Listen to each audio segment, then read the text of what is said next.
Habari za mchana wapendwa wasikilizaji na watazamaji wa Kivu News Info popote pale mlipo, na tunawakaribisha tena kuungana nasi katika matangazo yetu ya mchana leo kwa tarehe 8 za mwezi wa 6 mwaka 2026. Ni furaha kukutana nanyi tena katika muda huu wa mchana kuletea habari muhimu za kuaminika na zilizokusanywa kutoka maeneo mbalimbali ya Jamhuri ya Kidemokrasia ya Kongo, ukanda wa maziwa makuu pamoja na sehemu nyingine za dunia. Na katika matangazo yetu ya mchana leo tutakuletea habari kuhusu hali ya usalama, siasa, maendeleo, jamii, afya na matukio mengine yanayogusa maisha ya wananchi kila siku. Basi endelea kuwa nasi hadi mwisho matangazo ya mchana kupitia Kivu News Info, na mimi ni Teloje Longa. Sasa tuanze kwa habari moja kwa moja. Mashirika mbalimbali ya kiraia katika wilaya Mambasa mkoani Ituri yamepongeza hatua ya haraka iliyochukuliwa na jeshi la Jamhuri ya Kidemokrasia ya Kongo FARDC baada ya kufanikiwa kuzima shambulio la waasi la ADF lilolenga kijiji cha Makwangi usiku wa kuamkia Jumapili. Mashirika hayo yanasema hatua hiyo imezua uwezekano wa kutokea kwa mauaji mapya ya kiraia katika eneo hilo ambalo kwa muda mrefu limekuwa likikabiliwa na vitisho vya makundi yenye silaha. Katika taarifa yao iliyotolewa siku ya jana Jumapili tarehe 7 Juni, viongozi wa mashirika ya kiraia walieleza kuwa waasi wa ADF waliingia katika vijiji vya Makwangi majira saa 1:30 jioni, na kwa mujibu wa mashuhuda wapiganaji walifika huku wakifyatua risasi ovyo angani kwa lengo la kuwatishia wananchi na kusababisha taharuki ndani ya kijiji hicho. Milio ya risasi iliwalazimu wakazi wengi kukimbia makazi yao kwa hofu ya kushambuliwa, hasa kutokana na historia ya mashambulizi ya kikatili ambayo kundi la ADF limekuwa likifanya dhidi ya raia katika maeneo mbalimbali ya Ituri na Kivu Kaskazini. Baada ya kupata taarifa kuhusu uvamizi huo, vikosi vya jeshi la Jamhuri ya Kidemokrasia ya Kongo vilifika haraka katika eneo la tukio na kuanza operesheni za kuwafukuza washambuliaji hao. Hatua ilisababisha mapigano makali kati ya jeshi na waasi wa ADF, ambako mapigano hayo yalidumu kwa saa kadhaa katika maeneo yanayozunguka kijiji hicho. Kwa mujibu wa mashirika ya kiraia, askari wa FARDC walifanikiwa kuwazuia waasi hao kuelekeza mpango wao na hatimaye kuwalazimisha kukimbia upande wa kaskazini wa kijiji ndani ya maeneo ya misitu. Mafanikio yanaonekana kama ushindi muhimu wa vikosi vya usalama katika juhudi za kulinda wananchi dhidi ya mashambulizi ya makundi yenye silaha. Hata hivyo, licha ya mafanikio hayo ya kijeshi, mashirika hayo yameeleza mastiko yao kutokana na madhara yaliyotokeza wakati wa mapigano hayo. Taarifa zinaonyesha kuwa raia mmoja alipoteza maisha baada ya kupigwa risasi alipopotea wakati wa majibizano na moto kati ya jeshi na waasi. Mbali na kifo hicho, nyumba moja ya makazi iliteketea kwa moto wakati wa tukio hilo, yanayosababisha familia husika kupoteza mali zao. Hali hiyo imeongeza huzuni kwa wananchi ambao tayari wamekuwa wakiishi katika mazingira ya wasiwasi kutokana na ukosefu wa usalama unaoendelea katika eneo hilo. Mashirika ya kiraia yameeleza kuwa pamoja na maumivu yaliyosababishwa na tukio hilo, hatua ya haraka ya jeshi la Jamhuri ya Kidemokrasia ya Kongo imekuwa maisha ya watu wengi ambao huenda yangekuwa wahanga wa mashambulizi hayo. Yamehimiza kuwa jeshi linaendelea kuwa tayari kujibu taarifa ya tahadhari kutoka kwa wananchi ili kuzuia mashambulizi kabla ya kujaleta madhara makubwa. Kwa upande wao, viongozi wa utawala wa eneo la Mombasa wamesema kuwa hali ya usalama ilirejea kwa kawaida asubuhi ya Jumapili baada ya waasi hao kufukuzwa kutoka eneo hilo. Wameeleza kuwa wananchi wengi waliokuwa wamekimbia makazi yao kutokana na hofu ya mashambulizi wameanza kurejea polepole katika vijiji vya Makwangi. Hata hivyo, mamlaka zimewataka wakazi wa Makwangi pamoja na vijiji jirani vya Kandala, Kundula na Tolitoli kuendelea kwa waangalifu. Zimehimiza wananchi kushirikiana kwa karibu na vyombo vya usalama kwa kutoa taarifa mapema kuhusu watu wa mienendo yote inayoweza kuashiria tishio la kiusalama. Shambulio linatokea katika kipindi ambacho wilaya Mombasa inashuhudia ongezeko la mashambulizi yanahusishwa na kundi la ADF. Katika siku za hivi karibuni, maeneo kadhaa katika machifu ya Babila, Bakwanza na Babombi yameripotiwa kushambuliwa na waasi hao, wale ambao inaendelea kuwalazimu wananchi wengi kuhama kutoka vijiji vyao kwa ajili ya kutafuta usalama.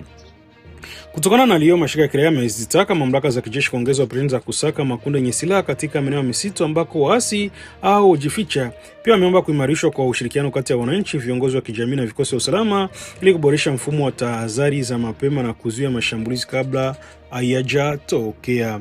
Wadau usalama wanaamini kuwa ushirikiano wa karibu kati ya jeshi na wananchi unaweza kuwa silaha muhimu katika mapambano dhidi ya ADF ambao endelea kuwa chanzo kikubwa cha mauaji, utekaji nyara na uharibifu wa mali katika sehemu mbalimbali za mashariki mwa nchi.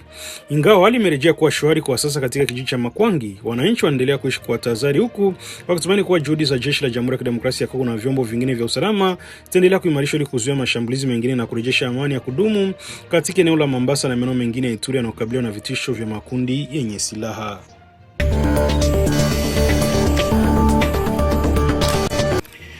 Katika juhudi za kuimarisha amani na mshikamano wa kijamii katika eneo la Walikale jimboni Kivu Kaskazini, makundi ya kujitolea wazalendo pamoja na wananchi wa sekta wa Nianga katika kundi la Waloya Uroba wamefikia makubaliano ya kurejesha uhusiano mwema na kuishi kwa amani baada ya kipindi cha mvutano uliodumu kwa muda.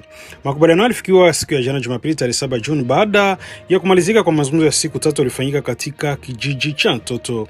Mazungumzo hayo yaliandaliwa na baraza la vijana la wilaya Walikale na kwa usaidizi wa ujumbe wa Umoja wa Mataifa nchini DRC MONUSCO. Lengo kuu la mkutano ilikuwa ni kurejesha hali ya amani kati ya vikundi vya wazalendo na wananchi, kuimarisha mshikamano wa kijamii pamoja na kuhamasisha utamaduni wa kuishi pamoja kwa maelewano katika eneo ambalo limekumbwa mara kwa mara na changamoto za kiusalama. Washiriki wa mazungumzo walijumuisha viongozi wa kisiasa na kiutawala eneo hilo, viongozi wa makundi mbalimbali ya wazalendo, wakiwemo wanachama kundi la Wazalendo Uhuru liongozwa na Jenerali wa kujitangaza Mashite, wajumbe wa kanda ya 34 ya jeshi la Jamhuri ya Kidemokrasia ya Kongo FARDC, pamoja na wakilishi wa makundi mbalimbali ya wananchi wa Waloya Uroba. Katika makubaliano hayo, pande zote zilikubaliana kuweka pembeni tofauti zao na kujitolea kufanya kazi kwa pamoja kwa ajili ya kuimarisha amani ya kudumu. Washiriki walisisitiza umuhimu wa kuheshimiana na kuendeleza mazungumzo mara kwa mara na kushirikiana katika kutatua changamoto zinazokabili eneo lao. Mratibu wa shirika la Groupe d'Action pour la Protection d'Enfance GAPE, Bamse Bayamba Mishiki, alieleza kuwa kabla mkutano kulikuwa na hali ya kutokuaminiana na mivutano kati ya wananchi na wapiganaji wa wazalendo. Hata hivyo, kupitia mazungumzo hayo kila upande ulipata nafasi ya kueleza malalamiko yake na hatimaye kuomba na kutoa msamaha. Kwa mujibu wa Bamse Bayamba Mishiki, hatua imefungua ukurasa mpya wa mahusiano kati ya pande hizo mbili na kuleta matumaini ya kurejea kwa utulivu katika maeneo yaliokuwa kikabiliana na migogoro ya kijamii. Waandalizi wa mkutano wamepongeza moyo wa ushirikiano ulioonyeshwa kwa washiriki wote.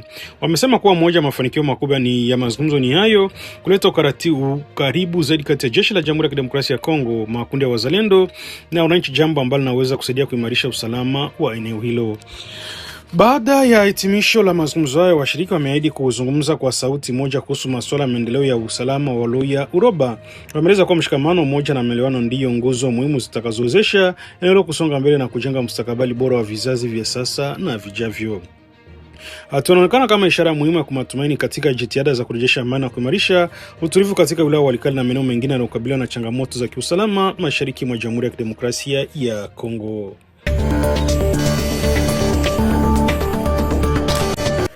Hali ya usalama inaendelea kuzua wasiwasi katika mji wa Uvira mkoani Kivu Kusini baada ya kiongozi mmoja wa mtaa kujeruhiwa vibaya kwa kupigwa risasi na watu wenye silaha ambao bado hawajatambuliwa. Tukio lilitokea usiku wa Jumapili tarehe 7 Juni katika kitongoji cha Kabindula, na kwa mujibu wa vyanzo vya eneo hilo, mkuu wa Aveniki Mbango anajulikana kwa jina la Mwanya alishambuliwa nyumbani kwake majira saa 3 usiku wakati watu wenye silaha walipovamia makazi yake na kufungua moto kabla ya kutoroka kuelekea kusikojulikana. Mashuhuda tukio wanasema kuwa milio ya risasi ilisikika kwa muda mfupi na kusababisha taharuki kubwa miongoni mwa wakazi wa eneo hilo. Baadhi ya majirani walikimbia kujificha huku wengine wakijaribu kufahamu kilichotokea na kilichokuwa kikiendelea. Baada ya washambuliaji hao kuondoka, wananchi walimkuta Mwanya akiwa amejeruhiwa vibaya kutokana na risasi zilizompata mwilini. Kutokana na hali yake kuwa mbaya, alikimbizwa haraka katika hospitali kuu ya Uvira kwa ajili ya kupatiwa matibabu ya dharura. Hadi sasa viongozi wa afya wala familia yake hawajatoa taarifa rasmi kuhusu maendeleo ya hali yake ya kiafya, jambo ambalo linaendelea kuwatia wasiwasi wananchi wa Uvira. Shambulio limezua hisia kali na huzuni na hasira miongoni mwa wakazi wa Kabinula na maeneo jirani, hasa kutokana na nafasi ya Mwanya kama kiongozi wa karibu anayehusika na kusimamia masuala ya wananchi katika eneo lake. Akizungumzia tukio hilo, mwakilishi wa shirika la kiraia la Sosilevi Ibravomich amelani vikali kitendo hicho na kuwataka viongozi wa usalama kuchukua hatua za haraka ili kukomesha matukio kama hiyo.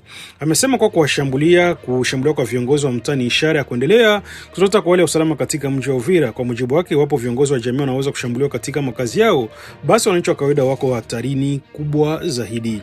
Ibravomich amesitiza kwa wakati wa vyombo vya usalama kuimarisha doria katika vitongoji mbalimbali vya mji huo na kufuatilia watu wanaohusika na vitendo vya uhalifu vinavyoendelea kuwatia hofu wakaazi. Tunajiri katika kipindi ambacho mji wa Uvira umekuwa ukishuhudia ongezeko la matukio ya ujambazi wa kutumia silaha, mashambulizi ya usiku pamoja na vitendo vingine vya uhalifu vinavyohatarisha usalama wa raia. Katika miezi hivi karibuni, wananchi wamekuwa wakitoa malalamiko malalamiko kuhusu hali ya kutokuwa salama hasa nyakati za usiku. Mashirika ya kiraia pamoja na nguvu hai za jamii zimetaka mamlaka za serikali na vyombo vya usalama kufungua uchunguzi wa haraka ili kwa kina ili kubaini wahusika washambuliwa, kuwakamata na kuwafikisha mbele ya sheria. Viongozi wa kijamii wamesisitiza umuhimu kwa kuimarishwa kwa ushirikiano kati ya wananchi na vyombo vya usalama ili kusaidia kupambana na vitendo vya uhalifu vinavyoendelea kutishia amani katika mji wa Uvira. Wakazi wengi wa eneo wanatarajia kuona hatua madhubuti zikichukuliwa kama katika siku zijazo ili kurejesha ile utulivu na kuhakikisha kuwa usalama wa wananchi pamoja na viongozi wa mitaa unaimarishwa. Shambulio dhidi ya wakuu wa mitaa Kimbangu inaonekana kuwa onyo kuhusu changamoto kubwa za usalama ambao bado inaikabili Uvira na maeneo mengine ya mashariki mwa Jamhuri ya Kidemokrasia ya Kongo.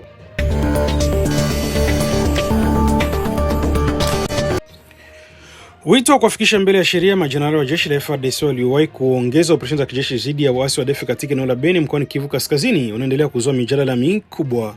Kauli hiyo imetolewa siku ya jana Jumapili na mbunge wa jimbo la Kivu Kaskazini na kiongozi wa kimila wa Bashu Abdul Kaleremi watatu, ambaye amedai kuwa baadhi ya maafisa wakuu wa jeshi wanaweza kuwa na jukumu katika kuendelea kwa mauaji ya raia yaliyodumu kwa miaka mingi katika eneo hilo. Akizungumza mbele ya wananchi, Abdul Kaleremi watatu amesema kwa kutokana na taarifa na ushahidi ambao umeanza kujitokeza katika kesi mbalimbali zinazohusishwa na baadhi ya maafisa wa jeshi, kuna haja kuchunguza kwa kina nafasi za majenerali wote waliowahi kuongoza operesheni za kijeshi dhidi ya ADF katika mkoa wa Kivu Kaskazini. Kwa mujibu wake, ni vigumu kuelewa kwa nini mauaji ya raia yanaendelea kwa zaidi ya muongo mmoja licha uwepo wa vikosi vingi vya kijeshi, operesheni kadhaa za kijeshi na mabadiliko ya mara kwa mara ya makamanda wa ngazi za juu waliotumwa kupambana na uasi hao. Mbunge huyo alidai kuwa baadhi ya maafisa wa juu wa jeshi wanapaswa kuhojiwa na iwapo watapatikana na hatia kufikishwa mbele ya vyombo vya sheria kwa madai ya ushirikiano na adui. Amesema kuwa wananchi wa Beni wanaendelea kuishi katika hali ya hofu huku maelfu ya watu wakipoteza maisha yao katika mashambulizi yanayohusishwa na kundi la ADF. Abdul Karim watatu ametaka Rais wa Jamhuri ya Kidemokrasia ya Kongo Felix Antoine Tshisekedi Chilombo kuhakikisha kwa uchunguzi wa haki na wakina unafanyika ili kubaini ukweli kuhusu kinachochangia kuendelea kwa mauaji hayo licha juhudi nyingi za kijeshi zinazowekwa katika eneo hilo. Kwa mujibu wa mbunge huyo, kumekuwa na mfululizo wa majenerali wanaotumwa Beni kwa lengo la kuongoza vita dhidi ya ADF, lakini hali ya usalama haikuonyesha mabadiliko makubwa kwa muda mrefu. Amesema kuwa hali hiyo imewafanya wananchi wengi kuanza kujiuliza ikiwa kulikuwa na udhaifu wa kimkakati, uzembe au watu ushirikiano wa baadhi ya viongozi na wa kijeshi na adui. Katika kauli yake, Kalerimi alikumbusha kuwa ni kwa miaka mingi wananchi wa Beni wanaendelea kupoteza ndugu zao katika mashambulizi ya mara kwa mara, huku vijiji kadhaa vikikumbwa na mauaji, utekaji nyara na uharibifu wa mali. Kwa sababu hiyo, ameamini kuwa ni muhimu kwa mfumo wa haki kuchunguza kila ngazi ya uongozi wa kijeshi uliohusika katika operation hizo. Alitoa mfano wa baadhi ya makamanda wa ngazi ya juu nchini ambao kwa mujibu wake waliweza kuonyesha matokeo mazuri katika mapambano dhidi ya makundi yenye silaha. Hivyo akahoji kuwa ni nini juhudi za makamanda wa juu hazikuweza kuleta mabadiliko makubwa katika kuzuia mauaji ya raia. Mbunge pia ameonyesha masiko yake kuhusu kile alichokiona kama tofauti ya namna migogoro mbalimbali ya mashariki mwa nchi inavyoshughulikiwa. Kwa maoni yake, mateso ya wananchi wa Beni hayajapewa uzito unaostahili licha idadi kubwa ya watu wanapoteza maisha yao katika eneo hilo kwa kipindi cha zaidi ya miaka 10. Katika miezi ya hivi karibuni, sauti za wananchi, mashirika ya kiraia na familia zilizopoteza wapendo wao zimeendelea kuongezeka zikidai ukweli wa haki kuhusu mazingira na ruhusu mashambulizi hayo kuendelea kwa muda mrefu. Wao wanataka uchunguzi huru ufanyike ili kubaini majibu wa kila upande uliokuwa na dhamana ya kulinda raia. Kwa mujibu wa makadirio ya wadau mbalimbali wa eneo la Beni, zaidi ya raia 6,000 wameuawa tangu kuanza kwa mauaji yanahusishwa na ADF mwaka 2014. Ingawa serikali ya Jamhuri ya Kidemokrasia ya Kongo na jeshi la FARDC wanaendelea operesheni nyingi za kijeshi na kushirikiana na washirika wa kikanda na kimataifa, changamoto za usalama bado zinaendelea kuwasumbua wananchi wa mkoa wa Kivu Kaskazini. Hata hivyo, hadi sasa kuna ushahidi wa mahakama uliowasilishwa hadharani unaothibitisha majenerali wote waliowahi kuongoza operesheni hizo kuwa na ushirikiano na ADF. Kauli za Abdul Karim watatu zinabaki kuwa madai yanayohitaji kuchunguzwa na kuthibitishwa kupitia taratibu za kisheria na uchunguzi wa mamlaka husika.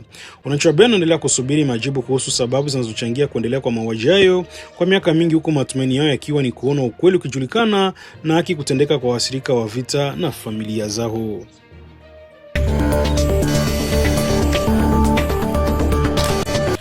Katika juhudi za kuimarisha umoja, mshikamano wa kijamii na maendeleo katika wilaya Fizi, msimamizi wa eneo hilo Sami Kalonji Badibanga ametoa wito kwa wananchi wa Fizi na mji wa Baraka kuendelea kuishi kwa amani, kushirikiana na kuweka mbele maslahi ya maendeleo ya jamii hii. Wito umetolewa mwishoni mwa wiki wakati wa michezo miwili ya kirafiki ya mpira wa miguu iliyokutanisha wachezaji wa FC Flambeau Raha ya Baraka na timu ya uteuzi wa Fizi Centre. Michezo ilichezwa tarehe 6 na tarehe 7 Juni katika uwanja wa umoja uliopo huko Fizi Centre. Licha ushindani mkubwa zirika uwanjani, mechi zote mbili zilazimika kwa sare bila kufungana, matokeo ambayo yanaonyesha uwiano wa nguvu kati ya timu hizo mbili. Hata hivyo, zaidi ya matokeo ya michezo, tukio hilo linaonekana kuwa jukwaa muhimu la kuimarisha mahusiano mema kati ya vijana wa jamii kutoka maeneo mbalimbali ya wilaya ya Fizi. Katika mechi ya pili iliyochezwa siku ya jana Jumapili tarehe 7 Juni, Sami Kalonji Badibanga ndiye alitoa pigo la kwanza na kuanza michezo. Kabla ya kuanza kwa mapambano hilo, alihutubia mamia mashabiki, viongozi wa kijamii na vijana walijitokeza kushuhudia mechi hiyo. Katika hotuba yake alisisitiza umuhimu wa umoja na mshikamano kama msingi ya maendeleo ya wilaya Fizi. Alisema kuwa wananchi wanapaswa kuacha migawanyiko na tofauti zinazoweza kuathiri maendeleo ya eneo lao na badala yake kuwekeza nguvu katika kazi, ushirikiano na kuishi pamoja kwa amani. Kwa mujibu wa msimamizi huyo wa wilaya, maendeleo ya Fizi hayawezi kupatikana bila kuwepo kwa amani na maelewano kati ya jamii mbalimbali zinazoishi katika eneo hilo. Alieleza kuwa michezo ni moja ya njia bora zinazoweza kuwaleta watu pamoja na kujenga urafiki kati ya makundi tofauti ya wananchi. Alitoa wito maalum wa vijana ambao ni nguvu kazi kubwa za kijamii kujihusisha kikamilifu katika shughuli za maendeleo na kuachana na vitendo vinavyoweza kuhatarisha amani na usalama. Alisema kuwa mustakabali wa Fizi unategemea uwezo wa vijana kushiriki katika ujenzi wa jamii yenye mshikamano na maendeleo endelevu. Katika hafla hiyo, Sami Kalonji Badibanga pia alimpongeza rais wa serikali ya mpira ya miguu ya Fizi Centre na mratibu wa michezo hiyo Dieudonné Asakia Golfe kwa kuandaa tukio ambalo limeleta pamoja wananchi kutoka maeneo mbalimbali ya Fizi na Baraka. Alimtaja Dieudonné Asakia Golfe kama kijana mwenye maono na jasiri ambaye anaonyesha mfano mzuri wa namna vijana wanaweza kuchangia maendeleo ya kijamii kupitia michezo na shughuli za kijamii. Kwa mujibu wake, michezo kama hiyo inasaidia kuimarisha mahusiano kati ya jamii, kuondoa chuki na kujenga mazingira bora ya amani. Msimamizi wa wilaya amewataka wananchi kuunga mkono juhudi zinazofanywa na viongozi pamoja na vijana wanajitolea kuleta maendeleo katika eneo hilo. Alisema mara nyingi watu hujikita katika ukosoaji usio na tija badala ya kuhamasisha na kusaidia mipango yenye manufaa kwa jamii. Katika ujumbe wake alisisitiza kwamba maendeleo ya Fizi ni jukumu la kila mwananchi bila kujali kabila, dini au eneo analotoka. Aliongeza kuwa umoja wa mshikamano ni nguvu muhimu zinazowezesha wilaya kukabiliana na changamoto mbalimbali za kufikia maendeleo yanayotarajiwa na wananchi. Washiriki wengi walihudhuria michezo hiyo walipokea kwa furaha ujumbe na mamlaka wa wilaya. Wanaeleza kuwa michezo hiyo imekuwa fursa ya kuimarisha urafiki kati ya wakazi wa Fizi Centre na Baraka, wakitoa mfano mzuri kwa namna michezo inaweza kutumika kama chombo cha kuhamasisha amani na maendeleo. Kwa upande wao, baadhi ya viongozi wa kijamii walieleza kuwa katikati kipindi ambacho maeneo mengi ya mashariki mwa Jamhuri ya Kidemokrasia ya Kongo yanakabiliwa na changamoto mbalimbali za kiusalama, ni muhimu kuendelea kuandaa shughuli zinazowaleta wananchi pamoja na kuimarisha mshikamano wa kijamii. Kupitia michezo hiyo ya kirafiki, ujumbe mkuu ulitolewa ulikuwa ni kwamba maendeleo ya kweli hayawezi kupatikana bila amani, umoja na ushirikiano kati ya wananchi. Hivyo viongozi wa eneo hilo wanaamini kuwa michezo na shughuli nyingine za kijamii inaweza kuwa nyenzo muhimu katika kujenga Fizi yenye amani, mshikamano na maendeleo ya kudumu. Kwa kumalizia, Sami Kalonji Badibanga aliahidi kuendelea kusimamia sera utaratibu wa wananchi na kufanya kazi kwa pamoja na makundi yote ya kijamii ili kuhakikisha kuwa wilaya Fizi inaendelea kupiga hatua katika nyanja mbalimbali za maendeleo. Ujumbe wake unaonekana kama mwito wa matumaini kwa wakazi wa Fizi na Baraka wanaotamani kuona eneo lao likiendelea kustawi katika mazingira ya amani na umoja. Katika hatua inalenga kuimarisha juhudi za kusimamia usitaji wa mapigano na kuendeleza amani mashariki mwa Jamhuri ya Kidemokrasia ya Kongo, ujumbe wa Umoja wa Mataifa nchini DRC MONUSCO umepatia mekanisme conjoint de verification élargie unaojulikana kama EVVM+, miundombinu mpya pamoja na vifaa vya kisasa vya kazi katika mji wa Goma mkoani Kivu Kaskazini. Makabidhiano hayo rasmi yalifanyika siku ya Alhamisi tarehe 4 Juni katika hafla iliyofanyika mjini Goma na kuongozwa na mkuu wa ofisi ya MONUSCO katika eneo hilo. Gani Are kwa niaba ya mwakilishi maalum wa katibu mkuu wa Umoja wa Mataifa na mkuu wa ujumbe wa MONUSCO nchini DRC. Kwa mujibu wake, msaada huo ni sehemu ya utekelezaji wa azimio namba 2808 la mwaka 2025 la Baraza la Usalama la Umoja wa Mataifa ambalo limempa MONUSCO jukumu la kusaidia kutekelezaji wa makubaliano ya kusitisha mapigano yaliyofikiwa kupitia mchakato wa mazungumzo ya Doha. Amesema kwa mazingira mashariki mwa Kongo bado yanahitaji juhudi kubwa za kuimarisha amani kutokana na migogoro ya muda mrefu ambayo inaendelea kuathiri maisha ya wananchi. Hivyo kuimarishwa kwa uwezo huo ni hatua muhimu katika kuhakikisha kwa makubaliano ya usitishaji mapigano yanaheshimiwa na pande zote zinazohusika. Vifaa vilivyotolewa na MONUSCO vinajumuisha ofisi mpya ya kisasa pamoja na ukumbi wa mikutano uliokuwa vifaa vya kisasa vya mawasiliano na utaratibu wa shughuli mbalimbali.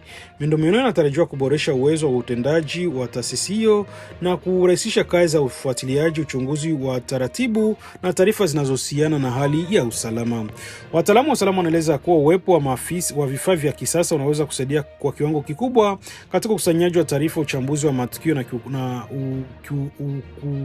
ukiukaji wa makubaliano na usitishaji wa mapigano na kuharakisha mawasiliano kati ya wadau mbalimbali wanaoshiriki katika mchakato wa kurejesha amani.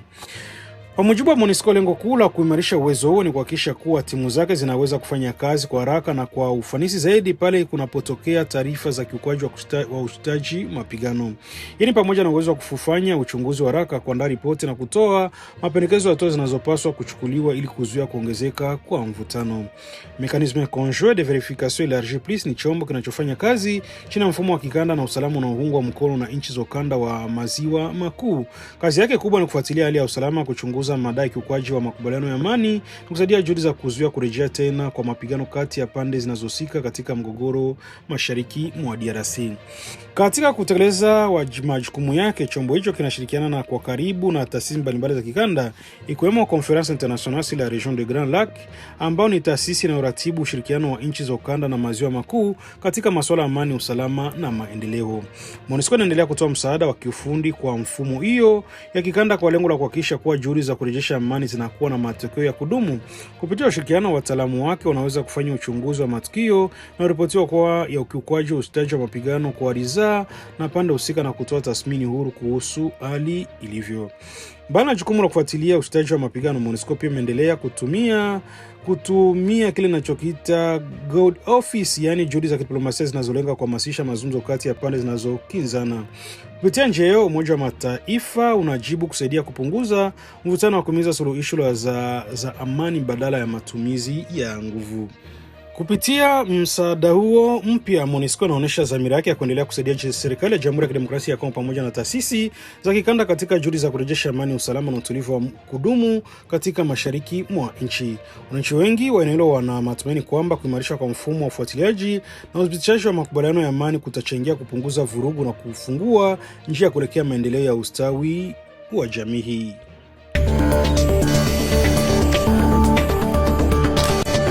Na ni kupitia hapa ndipo tunahitimisha matangazo yetu ya mchana wa leo kwa tarehe 8 Juni mwaka 2026. Namba kwa kusikiliza ni Kivu News FM. Baada siku tunaendelea kuletea matangazo yetu tukiwa mashariki mwa Jamhuri ya Kidemokrasia ya Kongo.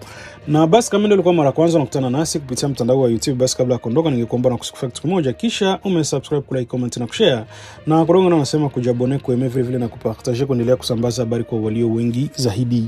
Na basi kama taruta kama umeshafanya hivyo, acha tuendelee kusema asante sana kuchagua Kivu News Info kama kituo chako chema cha matangazo. Nia na mazmuni yetu kila siku mshapo tunakuletea habari sahihi zenye kuaminika tena kwa muda mwafaka. Basi naendelea kutuandikia na kutujuza unatusikiliza kwa sehemu gani, naomba kutambia maoni yako aiza mapendekezo yako. Langu jina mimi ni Teroje Longa, sana la ziada la tuacha, niendelee kutakia mchana mwema wenye amani tele na mafanikio katika shughuli zako za kila siku, huku nikiendelea kuadi kama tena tutanane jioni katika matangazo yetu mengine zaidi. Basi bye bye na chao, baki salama na mchana mwema. Skrini zetu zinaweza kuunganisha au kugawa. Leo hii taarifa nyingi husambaa bila kuthibitishwa kwenye mitandao ya kijamii. Uvumi, habari za uongo na maneno ya chuki vinaharibu uaminifu na kudhoofisha jamii zetu. Kabla ya kushiriki, jiulize swali rahisi: je, taarifa hii ni ya ukweli? Tuthibitishe vyanzo, tukatae upotoshaji, tuseme hapana kwa taarifa za uongo. Skrini zetu zinapaswa kuwa madaraja na si silaha. Kivu News Info inakuita kuwa na uwajibikaji wa kidijitali. Pamoja tuchague umoja, ukweli na amani. Ujumbe huu umetolewa na kuzanishwa na Wizara ya Ulaya ya Mambo ya Nje kwa kushirikiana na Search for Common Grounds. Audio Jungle.